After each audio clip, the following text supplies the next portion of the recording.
Sa simple pagtulong mo, mayroong buhay na naisasalba, mayroong pamilyang umaangat. The Senate is now constituted. At ito ang mismong Chinese Coast Guard. Napakinggan ni PBBM. 6 na milyong balotang gagamitin. Sa A to Z, kumpleto tayo.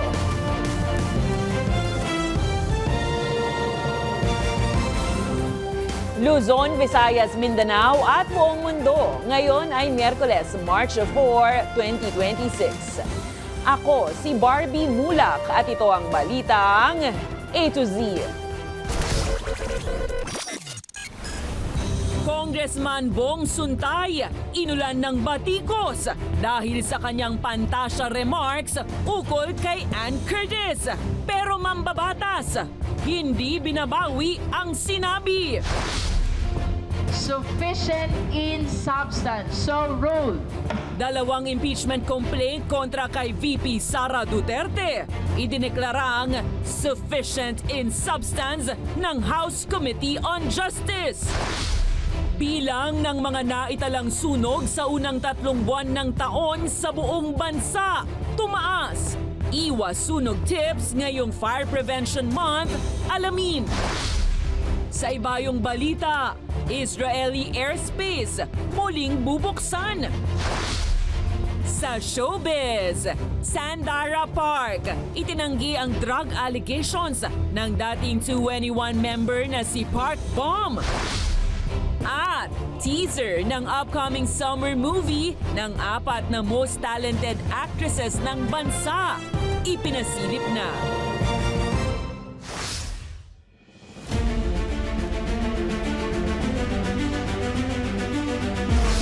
Magandang gabi, pambungad sa ating newscast. Idineklara ng House Committee on Justice na sufficient in substance o sapat ang nilalaman ng 2 impeachment complaint laban kay Vice President Sara Duterte. Dahilan para umusad ito sa susunod na hakbang. Kaugnay ito sa reklamong betrayal of public trust at malversation of public funds. Dahil dito, iisyuhan na ng komite ng notice ang ikalawang Pangulo para sagutin ang mga reklamo. Ang balitang A to Z ni Kim Salinas. Can you hire your hands? Nakalusot na sa House Committee on Justice ang 2 impeachment complaint laban kay Vice President Sara Duterte. Sa botohan, idiniklarang sufficient in substance o may sapat na batayan ang naturang mga reklamo upang i-refer sa buong plenaryo ng Kamara. Unang isinalang sa botohan ng impeachment complaint mula sa civil society groups na pinangungunahan ni Father Joel Sabalya na may 6 na grounds for impeachment. 54 votes in the affirmative, 1 in the negative, and 0 abstention. The chair declares the sufficiency in substance of Sabala et al. Impeachment complaint. So ruled.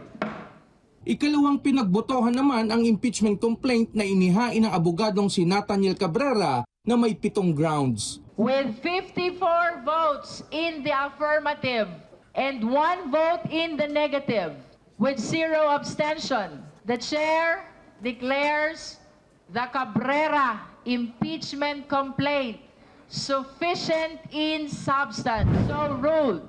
Tanging si Quezon City 4th District Representative Jesus Bong Suntay ang bumoto ng no sa 2 reklamo. Giit naman ni Deputy Speaker at La Union 1st District Representative Paulo Ortega, hindi ito political persecution laban sa Vice Presidente. All of the grounds, all of the complaints are very strong. So equally strong po lahat yan.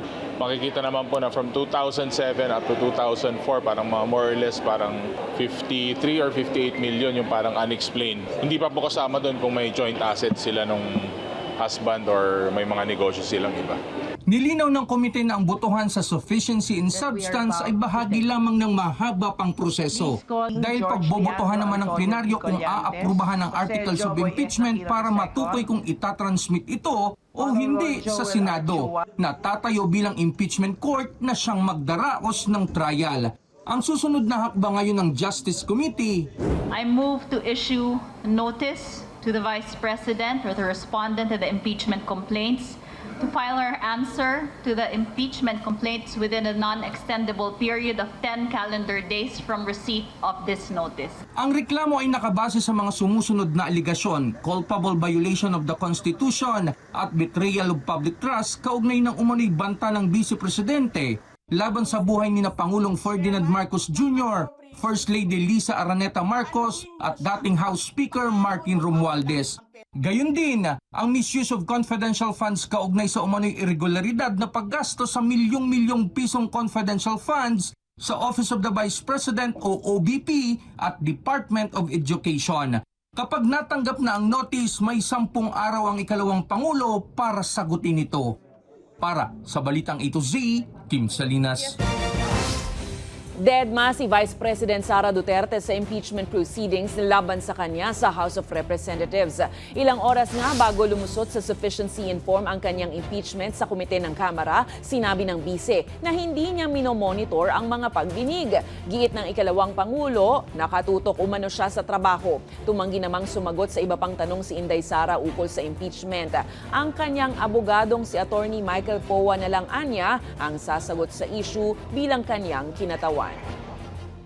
Marami akong ginagawa sa trabaho. So, hindi yan yung prioridad ngayon ng Office of the Vice President. Kasi simula lang ng International Women's Month ngayong Marso pero tila nakalimutan yata ng isang mambabatas ang isinusulong ng paggunita dito. Matapos nga ang kontrobersyal na sexual remarks ni Quezon City 4th District Representative Bong Suntay nitong Martes ukol sa aktres na si Ann Curtis. Kaliwat ka ng pambabatikos ang kanyang natanggap kahit pa humingi siya ng tawad nitong Miyerkules. Hindi kasi kumbinsido ang karamihan sa kanyang pagsusorry, lalo't hindi naman niya binabawi at pinanindigan pa na wala raw mali siya ang kanyang pahayag. Ang Balitang A to Z ni Naomi Almohano. Nag-init talaga. Na-imagine ko na lang. Nakakadiri. Yan ang mainit na reaksyon ng publiko sa naging komento ni Quezon City 4th District Representative Bong Suntay kay singer-host-actress Ann Curtis habang nasa pagdinig ng House Justice Committee nitong March 3. Nakita ko si Ann Curtis. Ang ganda-ganda pala niya. May desire sa loob ko na nag-init talaga. Na-imagine ko na lang kung anong pwedeng mangyari. Pero siyempre, hanggang imagination na lang yon. Agad namang umalma ang mga kapwa kongresista at ipinatanggal sa record ang pahayag na lumabas sa panahon pa man din ng Women's Month. Hindi naman ito pinalampas ng kapatid ng aktres na si Jasmine Curtis Smith. Isa itong pagpapalakas sa kultura na tinatrato ang kababaihan bilang bagay na maaring pagnasaan sa halip na bilang isang taong may sariling pag-iisip, kakayahan at kalayaan. Ilan pa sa kumundina sa pahayag ni Suntay sina Quezon City Mayor Joy Belmonte, mga kasamahan ni Ann sa showbiz at Safe Spaces Act author Senator Risa Ontiveros. Sa harap ng batikos ng publiko, mensahe ni Suntay ngayong araw. Kay Miss Ann Curtis rin, kung nasaktan siya sa sinabi, there was, ulitin ko, there was no malice intended at tayo hinihingi ng dispensa sa kanya. Pero ang mambabatas, walang pagsisisi at hindi rin binabawi ang mga sinabi tungkol kay Ann. I stand by my statement that that analogy was used to prove that statements are oftentimes taken out of context. Na-offend ako para sa lahat ng kababaihan, lalo na kung ipagmamalaki pa na karangalan ng isang babae na siya ay pagpantasyahan. Babala naman ng Malacanang maaring may pananagutan sa batas ang ganitong pahayag. Hindi po ito masasabing walang krimen. The mere fact na sinabi niya to in public, to the public, pertaining to a particular person,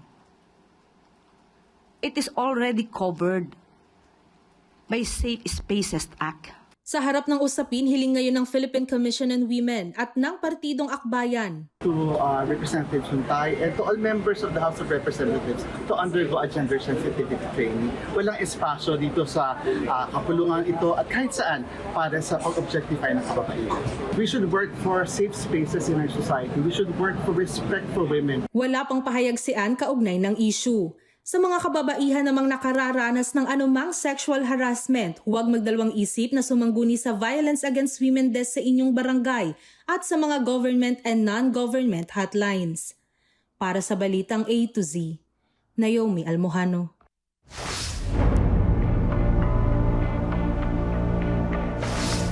Personal na nagtungo sa Office of the City Prosecutor sa Taguig si Vice President Sara Duterte para maghain ng kasong perjury laban kay Ramil Madriaga. Si Madriaga ang umano'y bagman na nagsumiti ng affidavit November 2025 at nag-aakusang nagsagawa siya ng malalaking cash delivery para kay VP Sara. Ayon pa kay Madriaga, pinondohan umano ng mga Philippine Offshore Gaming Operators o POGO maging mga drug lord ang kampanya ni VP Sara Duterte noong 2022 elections.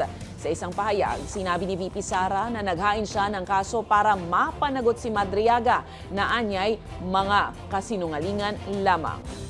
For the longest time, the Vice President has been content to just deny the allegations against her and to wait for the proper forum to answer the charges. But today marks a turning point as she has embraced her responsibility to continue the tapang and malasakit in Philippine government. She has also accepted her duty to hold accountable those who spread lies and misinformation, to curb the will of the electorate, and to propagate themselves in power. Samantala, nagsampa ng criminal complaint sa Department of Justice si National Security Advisor Eduardo Año laban sa 18 individual na nagpakilalang mga dating Marine, maging kay Attorney Levito Baligod at dating kongresistang si Mike Defensor. Kaugnay ito ng mga paratang na siya umano ay sangkot sa pagtanggap ng illegal na cash delivery para sa mga opisyal ng pamahalaan. Ayon kay Año, hindi siya kailanman nakipagpulong sa mga taong binanggit sa alegasyon at binigyang diin na wala ni isang pagkakataon na nangyari ito. Samantala, sinimulan naman ng National Bureau of Investigation ang pagsisiyasat sa mga alegasyon ng 18 individual ng nagpakilalang Marines. Ayon kay NBI Director Melvin Matibag, susuriin ng ahensya ang kredibilidad ng mga naghain ng reklamo at ang katotohanan ng kanilang mga pahayag. Dagdag niya, kasama sa investigasyon ng mga personalidad na posibleng nasa likod ng mga paratang, kabilang na ang mga nasangkot sa press conference kung saan inihayag ang mga alegasyon. We look at the personality, we look at the veracity of their statement, and if the evidence will lead towards their allegations to sa mga binanggit na pangalan, we will call upon them.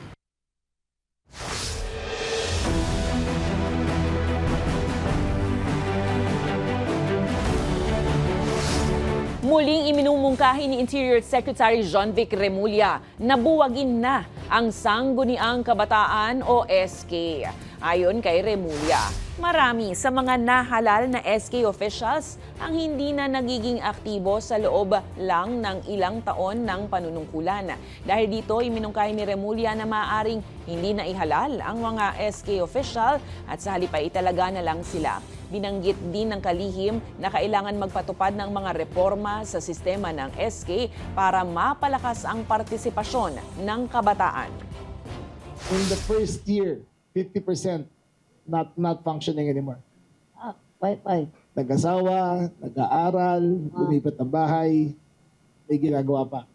On the second year, 70% hindi na nagpapakita.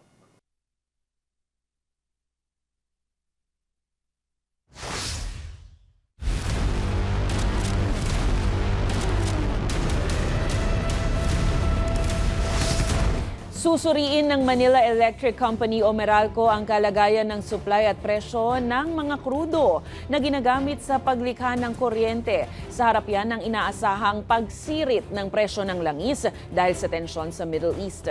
Ayon kay Meralco Chairman at CEO Manuel V. Pangilinan, layunin ng hakbang na matiyak ang sapat na supply ng kuryente at mapangasiwaan ang pabago-bagong mga presyo ng energy source. Hinimok din ng Meralco ang mga consumer na magtipid sa paggamit ng kuryente habang patuloy ang digmaan sa gitnang silangan na nagdudulot ng paghigpit sa global na supply ng fuel. Samantala, naghahanda na rin ng mga hakbang ang Department of Energy para maibsan ang posibleng epekto ng sigalot sa presyo ng enerhiya sa bansa. Nagprotesta ang women's group na Gabriela sa harap ng Department of Finance para hilingin ang pagtanggal ng value-added tax o VAT sa mga pangunahing bilihin, maging ang excise tax sa mga produktong petrolyo. Ayon kay Gabriela, Secretary General Clarice Palse, siyak na susunod dito ang pagtaas ng presyo ng mga bilihin, lalo na ng pagkain kapag tumaas ang presyo ng langis. Ayon sa grupo, dapat nang kumilos ang pamahalaan at huwag nang palalain pa ang sitwasyon, lalo't patuloy na tumataas ang presyo ng langis sa pandaigdigang merkado. Nauna nang inihayag ng Department of Energy na posibleng umabot sa 9 piso kada litro ang itataas ng diesel at posibleng hanggang 5 piso naman sa kada litro ng gasolina. Alam natin na sa pagtaas ng presyo ng langis ay tataas din ang presyo ng mga bilihin, lalo na ng pagkain dito sa ating bansa. At naririnig natin ang mga panukala ngayon sa gobyerno ni Marcos Jr. na posibleng i-suspend ang koleksyon ng excise tax sa langis. Ang sinasabi natin, hindi na kailangang hintayin pa na todo-todong tumaas ang presyo ng langis sa pandaigdigang merkado.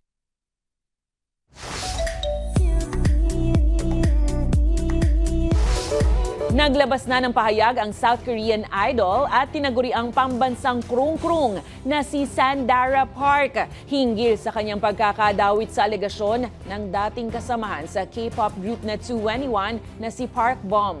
Sa latest post ni Dara sa kanyang Instagram story, diretsahang niyang sinabi na, "I have never used drugs. I wish her well." Dito mariin niyang itinanggi ang paggamit ng iligal na droga at walang katotohanan ang alegasyon laban sa kanya. Lumutang ang issue matapos ang isang post ng kanyang dating kagrupong si Park Bom na nag-aakusa sa kanya na umano'y sangkot sa isang drug issue noong mga nakaraang taon. Susunod, Fire Prevention Month na bilang ng mga naitalang sunog sa unang 3 buwan sa taon sa buong bansa. Tumaas sa halos 3,000. Fire Safety Roadshow isinagawa ng BFP. At sa gitna ng bakbakan, Israel dahan-dahang bubuksan ng airspace para maiuwi ang mga stranded na Israeli. Diyan lamang po kayo magbabalik ang Balitang A to Z.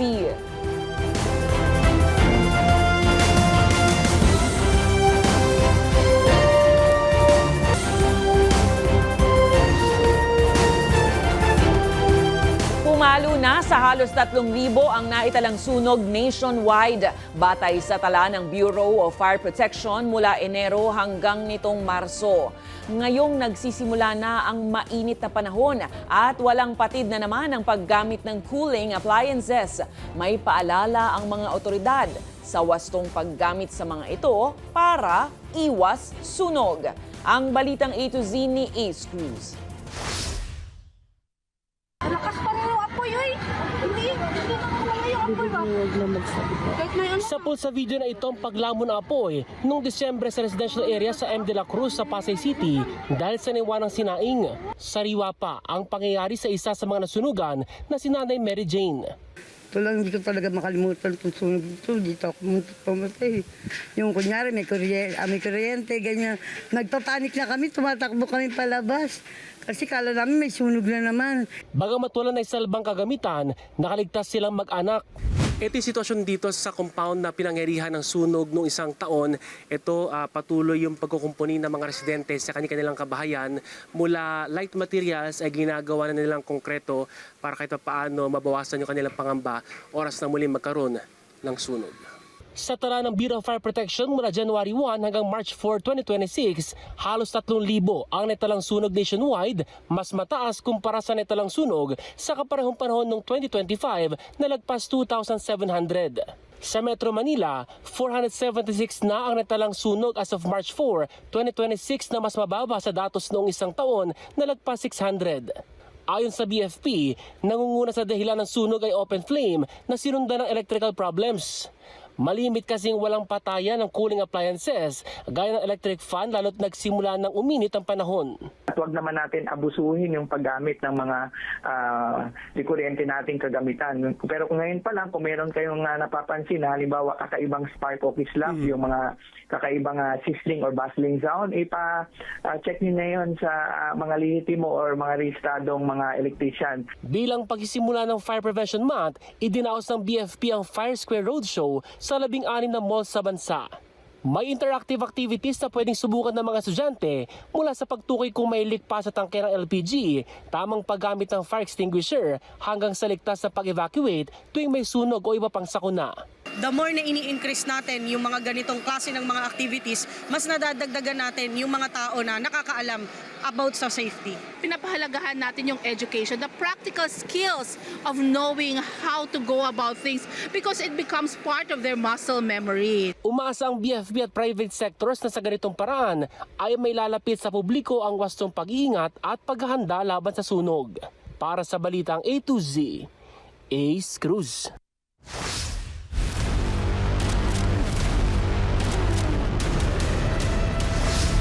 Bukas ang Malacanang sa posibilidad na pag-aaralan ni Pangulong Ferdinand Marcos Jr. ang panukalang ipatupad ang 4 na araw na work week scheme sa gitna yan ng lumalalang tensyon sa Middle East. Ayon kay Communications Undersecretary Claire Castro, maaaring pagtuunan ng pansin ng Pangulo ang nasabing panukala, lalo na kung mas titindi pa ang sigalot sa pagitan ng mga bansa sa Middle East. Nauna na ang iniulat ang inihaing panukala ni Senator Sherwin Gatchalian na 4-day work week kasabay ng paggamit ng work from home arrangement.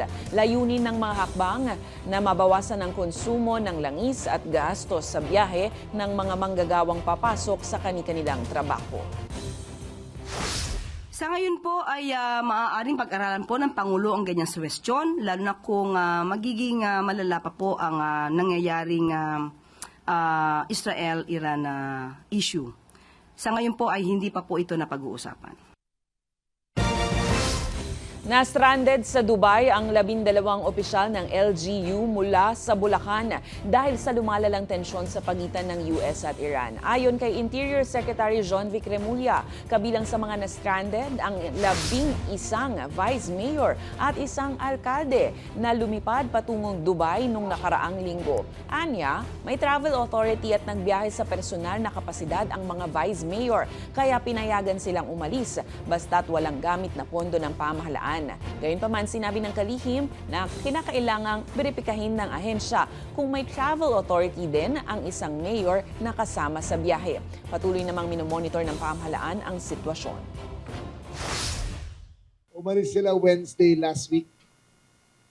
May travel authority naman. Mga vice mayors from Bulacan. Parang 11 sila eh.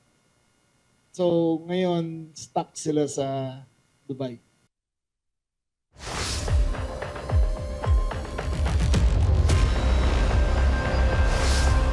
Namataan na nagbibisikleta palabas ng Scheveningen Prison sa The Hague ang lead defense counsel ni dating Pangulong Rodrigo Duterte na si Nicholas Kaufman matapos dalawin ng kanyang kliyente. At dito nga, iginiit ni Kaufman na mali ang paniniwala ng iba na tumatanggap umano siya ng malaking bayad para ipagtanggol ang dating Pangulo. Anya, hindi raw siya nagbibisikleta kundi nakasakay na sa mamahaling sasakyan kung totoong malaki ang bayad sa kanya. Dagdag ng abogado, hindi siya nakauwi sa kanyang bansa dahil sa digmaan sa Middle East na nagdulot ng pagkaantala ng mga flight sa rehiyon. People think I'm getting paid bags and bags of money to represent the former president. Well, and so if I was being paid bags and bags of money, trust me, I wouldn't be going around on my bicycle. I'd be going around in a Mercedes or a Bentley or something more appropriate.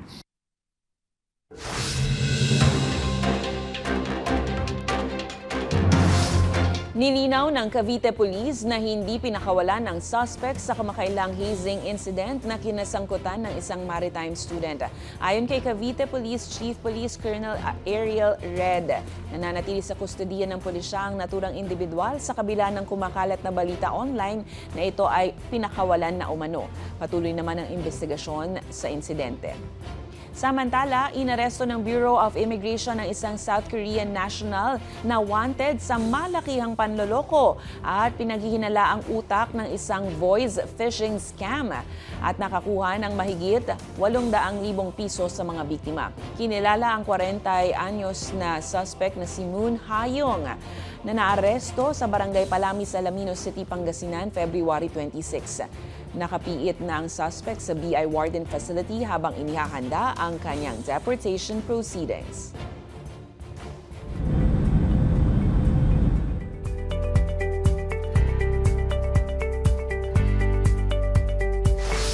Aprobado na ng pamahalaan ng Israel ang planong dahan-dahang muling pagbubukas ng airspace ng bansa simula ngayong Miyerkules ng gabi. Layunin nitong maibalik sa bansa ang tinatayang 100,000 Israeli na na-stranded sa iba-ibang panig ng mundo matapos isara ang airspace dahil sa lumalalang tensyon sa Iran. Ayon kay Transport Minister Miri Regev, target ng pamahalaan na maiuwi ang humigit kumulang 10,000 pasahero bawat araw sa repatriation flights. Bubuksan ang Ben Gurion Airport sa Tel Aviv sa isang kontrolado at pahintulot na paraan at mag-ooperate ng 24 na oras. Sa ngayon, hindi muna papayagang sumakay ang mga pasaherong lalabas ng Israel sa mga eroplanong gagamitin para sa repatriation para maiwasan ang siksikan at mapaigsi ang oras sa paliparan.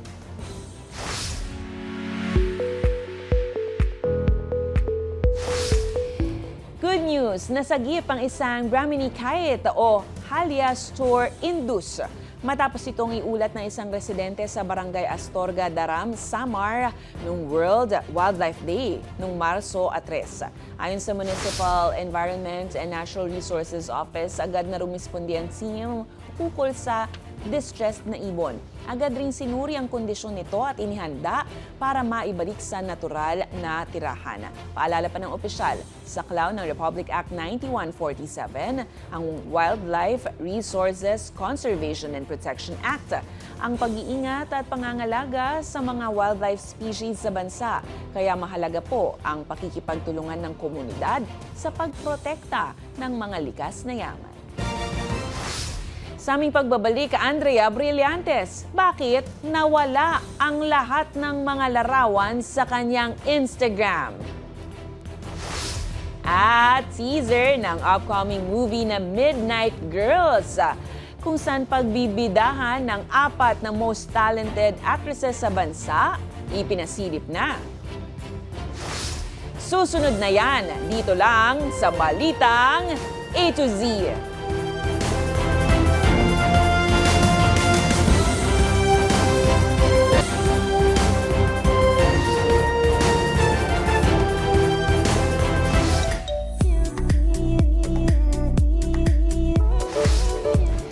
Daming kaganapan ngayon sa mundo ng Philippine showbiz. Una na riyan ang pagkakahack ng account ni Andrea Brillantes sa Instagram. Samantala, teaser ng upcoming movie ni Jody Santa Maria, Loiza Andalio, Jane Oineza at Sanya Lopez na Midnight Girls. Ipinasilip na. Aba, nag-ala sex bomb girls pa. Makichika sa Balitang A to Z Showbiz ni Lane Garcia.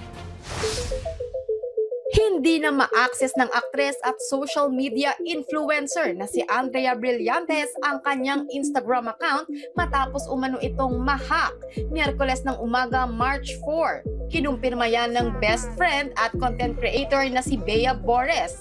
Sa aming pagbisita sa IG page ng aktres na may 14.6 million followers, wala na ang lahat ng kanyang photos. Nagbahagi pa ang mga hacker ng isang cryptic post sa pamamagitan ng IG story ni Andrea na patungkol sa toxic na tao. Nanawagan naman si Bores sa publiko na iwasan ang pakikipag-ugnayan sa mga hacker sa pamamagitan ng Instagram page ni Andrea.